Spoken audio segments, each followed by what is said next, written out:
The Rashtriya Swayamsevak Sangh has completed 100 years.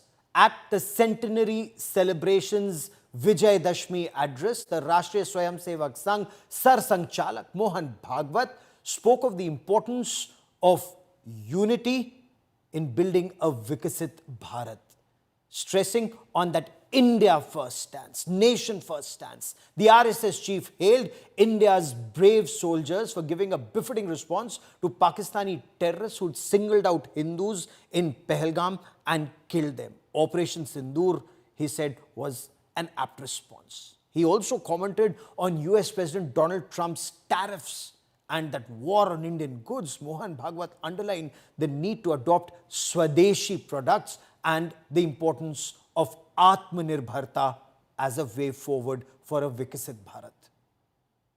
सब प्रकार के उतार चढ़ाव हमने देखे, गुलामी भी देखी, स्वतंत्रता भी देखी। हम सदैव विद्यमान हैं।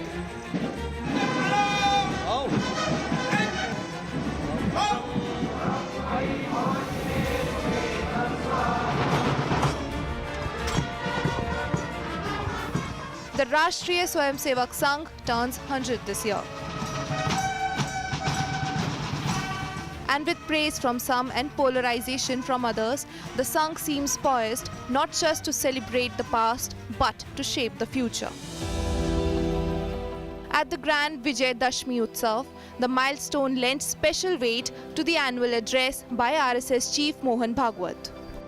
From Nagpur stage, RSS Chief hailed Hindu Dharma and his contribution more to the society than any other religion. Hindu समाज का बल संपन्न होना, शील संपन्न होना, संगठित होना इस देश के एकता, एकात्मता, सुरक्षा और विकास की गारंटी है। क्योंकि हिंदू समाज सनातन काल से यहां चलते आया है, वो इस देश का उत्तरदायी समाज है, responsible society. Condemning the brutal killings in Pahalgam, Bhagwat praised India's response through Operation Sindoor.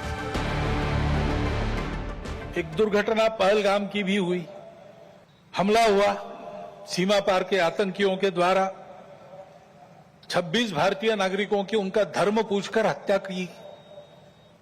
पूरी तैयारी करके सरकार ने, हमारी सेना ने उसका बहुत पुरजोर उत्तर दिया।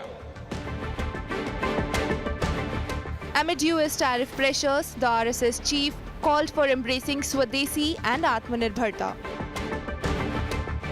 अमेरिका ने जो नई टैरिफ नीति अपनाई, उनके अपने हित के लिए अपनाई होगी।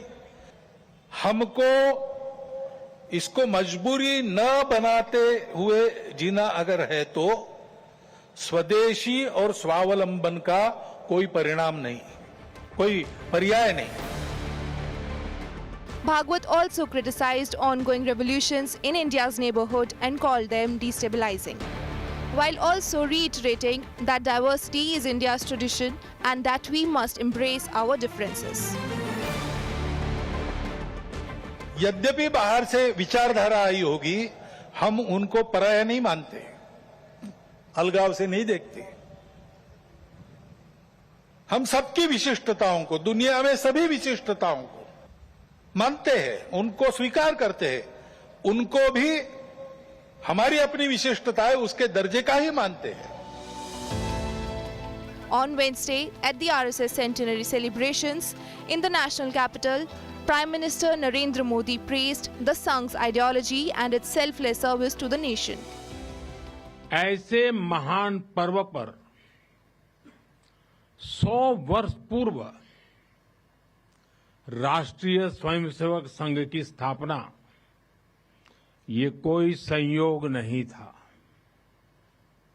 ये हजारों वर्षों से चली आ रही उस परंपरा का पुनरुत्थान था। But the comments did not sit well with the opposition. Opposition slammed RSS and its idea of a Hindu Rashtra. BJP കാണിക്കുന്ന രാഷ്ട്രീയമില്ല. കാരണം ഇസ്രായേലിലെ സിയോണിസ്റ്റും ഇവിടുത്തെ RSSഉം ഇരട്ടപ്പെട്ട സഹോദരങ്ങളാണ്. പല കാര്യങ്ങളിലും അവർക്ക് യോജിപ്പ് വേണം. എന്താണ് കോൺഗ്രസിന്റെ നിലപാട്?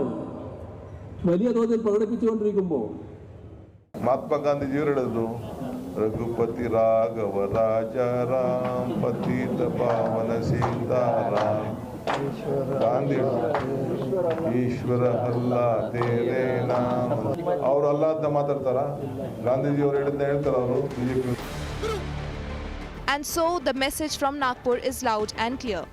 RSS is not just looking back at 100 years. It's setting the tone for what comes next.